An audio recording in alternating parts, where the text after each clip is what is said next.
नमस्कार। आकाशवाणी जयपुर अजमेर से प्रस्तुत हैं प्रादेशिक समाचार।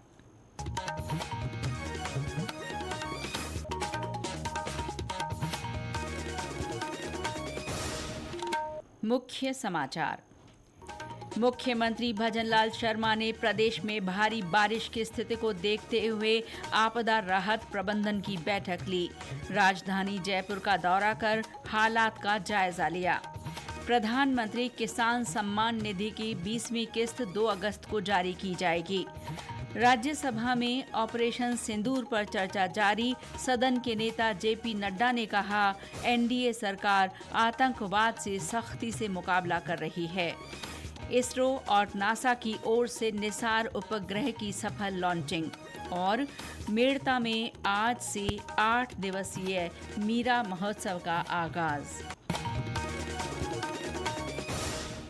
समाचारों के साथ मैं शीला चावला और अब समाचार विस्तार से।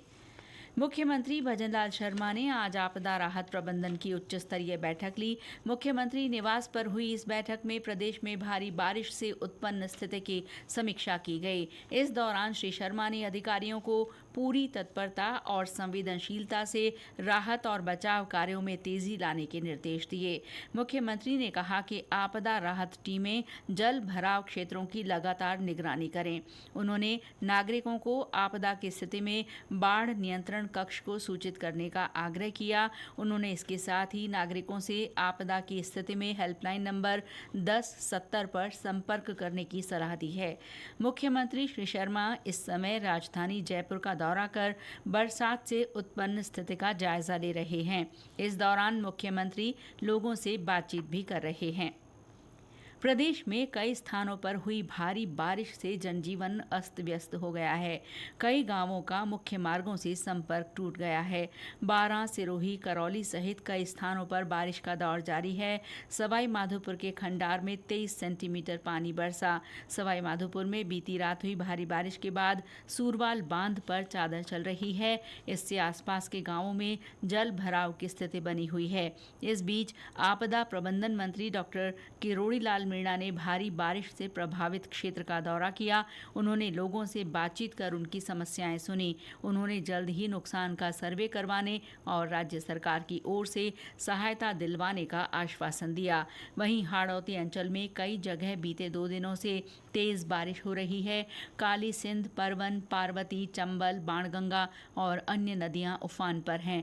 पार्वती नदी में लगातार पानी की आवक होने से कोटा के खातौली क्षेत्र में हालात विकट हो गए हैं। पानी भरने के कारण 50 से ज्यादा मार्ग अवरुद्ध हो गए हैं। करौली के मंडरायल उपखंड के कई गांवों में पानी भरने से हालात बिगड़ने लगे हैं। हमारे संवाददाता ने बताया कि प्रशासन की ओर से लोगों को सुरक्षित स्थानों पर पहुंचाया जा रहा है।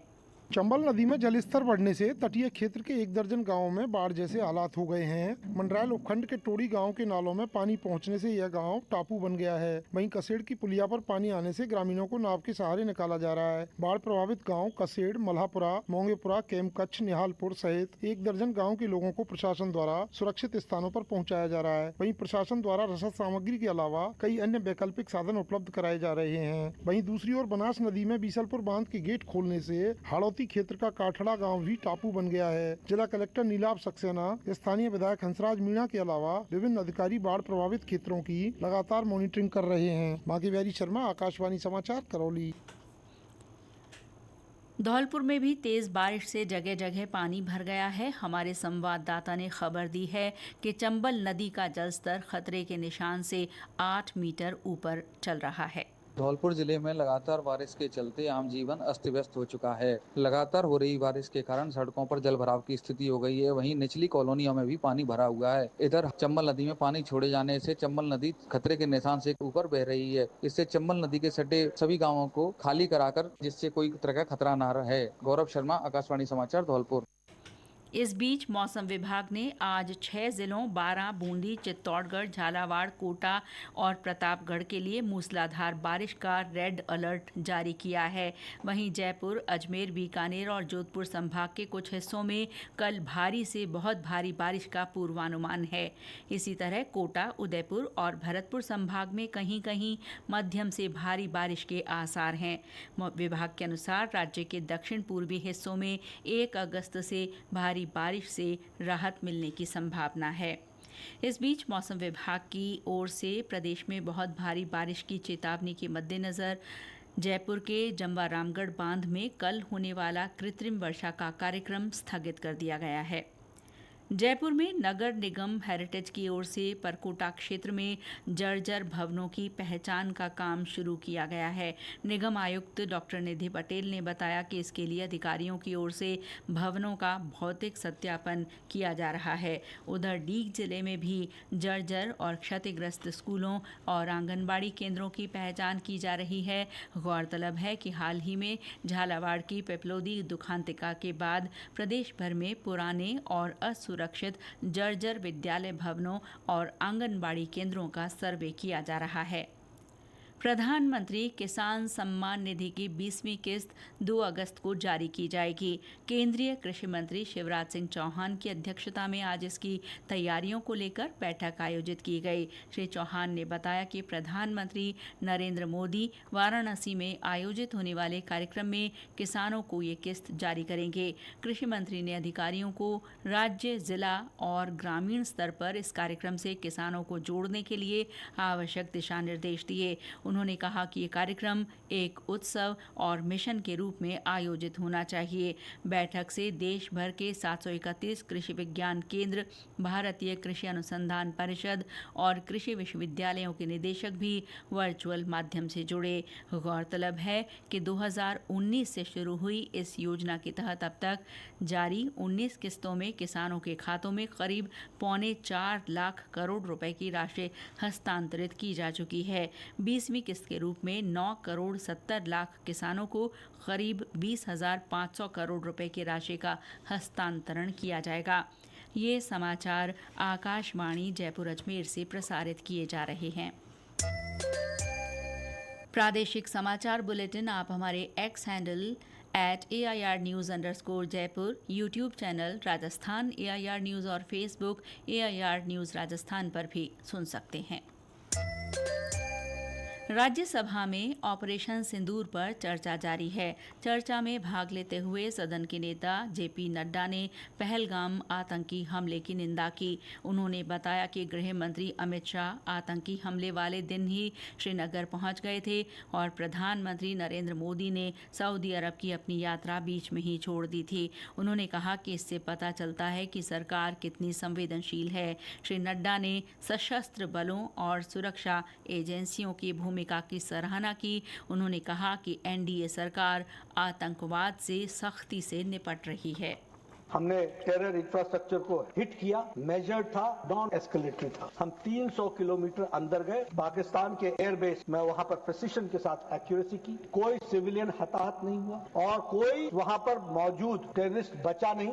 जैश-ए मोहम्मद, लश्कर तैयबा और हिजबुल मुजाहिदीन, इन तीनों के ठिकानों को नष्ट किया गया। 22 मिनट में अप्रैल 22 का बदला ले लिया और ये भारत की फौज को मैं सलाम करता हूं। ऑपरेशन सिंदूर के दौरान झूठी और संभावित रूप से नुकसानदायक जानकारी फैलाने के लिए डिजिटल मीडिया के 1400 से ज्यादा वेब एड्रेस ब्लॉक कर दिए गए हैं। सूचना और प्रसारण मंत्री अश्विनी वैष्णव ने आज लोकसभा में ये जानकारी दी। भारतीय अंतरिक्ष अनुसंधान संगठन इसरो ने आज सिंथेटिक अपर्चर रडार उपग्रह निसार अंतरिक्ष में भेजा। ये इसरो और अमेरिकी अंतरिक्ष एजेंसी नासा का संयुक्त मिशन है। इसमें नासा का L-बैंड और इसरो का S-बैंड रडार लगा है। आंध्र प्रदेश में श्रीहरिकोटा के सतीश धवन अंतरिक्ष केंद्र से GSLV F-16 रॉकेट से ये उपग्रह शाम 5:40 पर प्रक्षेपित किया गया। इस मिशन का उद्देश्य प्रत्येक 12 दिन पर पूरी पृथ्वी और इसकी आंतरिक हलचलों का निरीक्षण करना है। इससे जलवायु परिवर्तन, अनुसंधान और आपदा कार्रवाई के लिए उच्च गुणवत्ता के स्पष्ट चित्र और डेटा उपलब्ध होंगे। चिकित्सा विभाग आरजीएचएस में पारदर्शिता लाने के लिए प्रभावी कदम उठाएगा। इसके लिए एंटी फ्रॉड यूनिट गठित की जाएगी। चिकित्सा मंत्री गजेंद्र सिंह खींवसर ने आज जयपुर में आरजीएचएस की समीक्षा करते हुए इस बारे में निर्देश दिए।